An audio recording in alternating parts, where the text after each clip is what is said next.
As part of Johnson City's Sesquicentennial celebration, a time capsule from 1969 was recently unearthed, and in it was a letter from Johnson City's mayor at that time to the current mayor. And this morning we welcome Mayor Jenny Brock to Daytime to share the contents of that letter with us.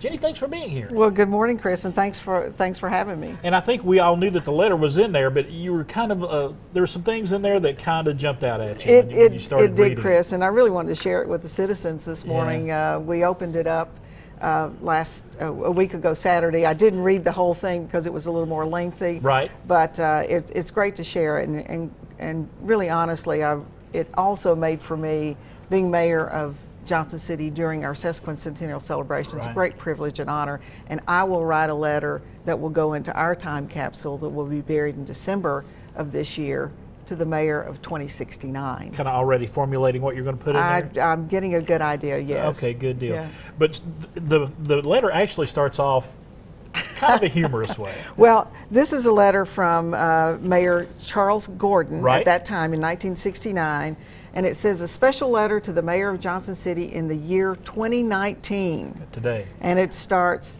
Dear Sir. So I got a big kick out of that. Well, there you go. And if I could read just a little bit of this. Go right ahead. Yes, sure. Please do. It says, it's a pleasure and a great honor that I serve the city of Johnson City, Tennessee as mayor, and to have the opportunity of representing its citizens during this historical period of our centennial year. Right. So they were celebrating 100 years.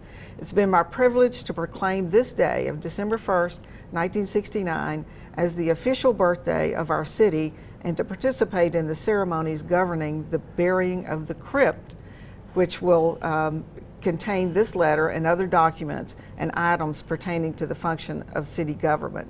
So I'm going to skip to the last paragraph and then talk about some of the things that they were doing at that time. And so the last paragraph of Mayor Gordon says this: it's our sincere prayer that as you read this letter, that peace and happiness prevails throughout the world and that all peoples on earth are living in harmony with one another and that our Christian faith prevails. A great sentiment. Yes, it does. A great sentiment. And also attached to the letter was a list of accomplishments that the mayor and the commission at that time had taken on, and they were proud of them. Hit some of the highlights on those. Well, this was great because we're still dealing with some of them today. Absolutely, 50 years later. Some things never change. So they made a list of about 25 items they were working on. Some of the significant ones were the completion of the municipal safety building, which is City Hall. Operation Liberty Bell, that was built in the complex out at Freedom Hall for education. That was a big one for them. Also, downtown urban renewal. And he says in here, very time consuming, still unanswered, but not abandoned. That's one of those that continues. So I'm happy 50 years later we were able to make some significant progress. But work continues. We did. All right. One of the things that really struck out at me was the from gravel and dirt to pavement. And so during that time frame, they had paved 23 miles of gravel roads inside the city of Johnson City. In 1969, there were still 23 miles. Well, or 68 before then. Yeah, there was 23 miles of dirt and gravel roads still within the city that they paved that year. There probably was more. Probably more than that. We've come a long way. Absolutely, that's for sure. Yes. The two that I just, I lived here in 1969, so I remember. Well, I was here, but I was 6 years old. So. I was older. I was driving at the time. They had two places they called Suicide Corner. Yes. One was at the intersection of John Exum Parkway and North Roan Street, right there at Science Hill. Yes.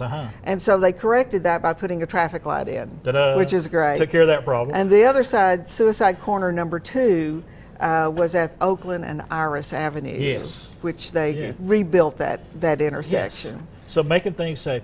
Now, as far as the current commission and you are concerned, y'all are starting to work on planning for your futures as well. We are. In fact, tonight we're starting our first planning session that will just really deal with our how we're going to govern as a commission. Right. Very excited about this commission. We have some excellent people on it, and we're going to be looking at this from a very strategic standpoint that we want to be able to move Johnson City forward. And the list that we put in our time capsule, things will have been completed and is moving Johnson City forward. And here's looking forward to that next 50 years. Thank you, Chris. All right. Thanks, Mayor, for dropping by. Very interesting. JCTN150.com for more information, everything going on with the 150th celebration of Johnson City. In just a few moments, we'll be heading over to the kitchen. We're talking Texas burritos and more. This morning, it's chalupas. Are you looking